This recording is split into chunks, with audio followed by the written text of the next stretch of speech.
Unresolved problem segment tonight, motorcycle gang violence in Texas. We don't hear much about these guys with terrorism all over the place, but they do remain a problem in America. The FBI estimating there are about 300 outlaw motorcycle gangs nationwide with thousands of members. In Texas over the weekend, fighting broke out among 5 gangs, leaving 9 dead, 17 more wounded. Joining us now from Kansas City, Steve Cook, police detective in Independence, Missouri, who heads the Midwest Outlaw Motorcycle Gang Investigators Association. So what happened, first of all, in Waco, detective?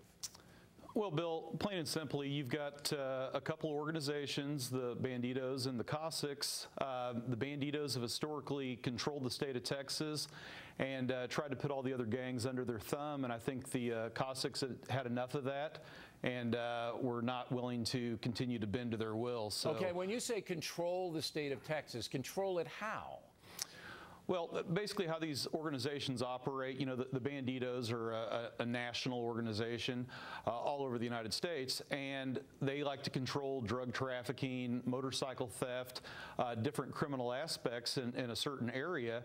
And in Texas, they've always been the dominant motorcycle gang there. So for a group like the Cossacks to, you know, basically step up to them a little bit and, you know, not want to follow any directives from them is an affront to them, which is going to lead to violence, which it obviously has. All right. Now, is this a mafia-type situation where there is a central authority that gets money from drug dealing, and I understand they're into extortion and a whole bunch of other things. Is it centralized, or are these guys just, you know, there's a Waco branch, an Abilene branch? What is the organization like?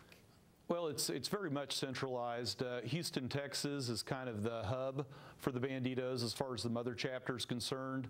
A gentleman named Jeff Pike is the El Presidente of the organization, and he oversees the Bandito Nation, as they refer to it as.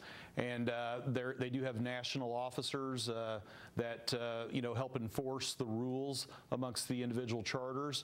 And yeah, the membership is engaged in a wide variety of criminal activity. Drug dealing, extortion, motorcycle theft, assaults, and obviously murder.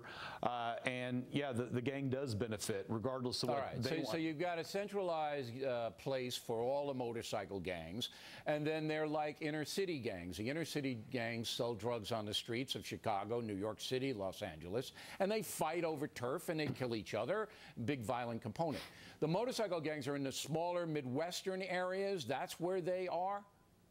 Well, actually, the motorcycle gangs are worldwide. Motorcycle gangs are the only export of organized crime from the United States abroad.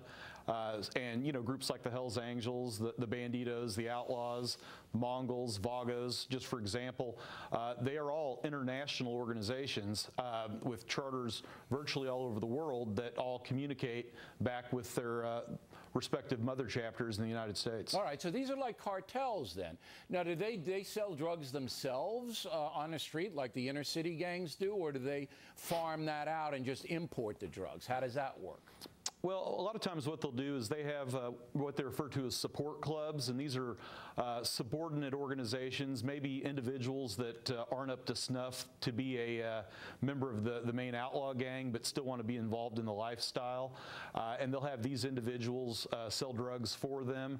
You will have individual members also participate in those activities, and they'll utilize their old ladies to do it as well. Their old ladies being their girlfriends or wives, I guess. So these guys, this is a serious problem. We don't hear much about it. We hear about the inner city drug gangs. We don't hear much about the motorcycle gangs all over the place. I think the Waco incident took a lot of people by surprise, Detective.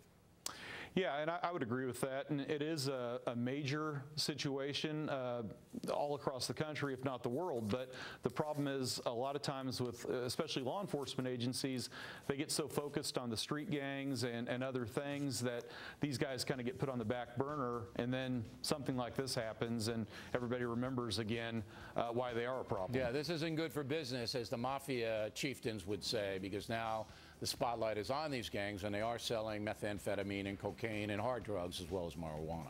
All right, Detective, we appreciate your time tonight. Thank you. Plenty more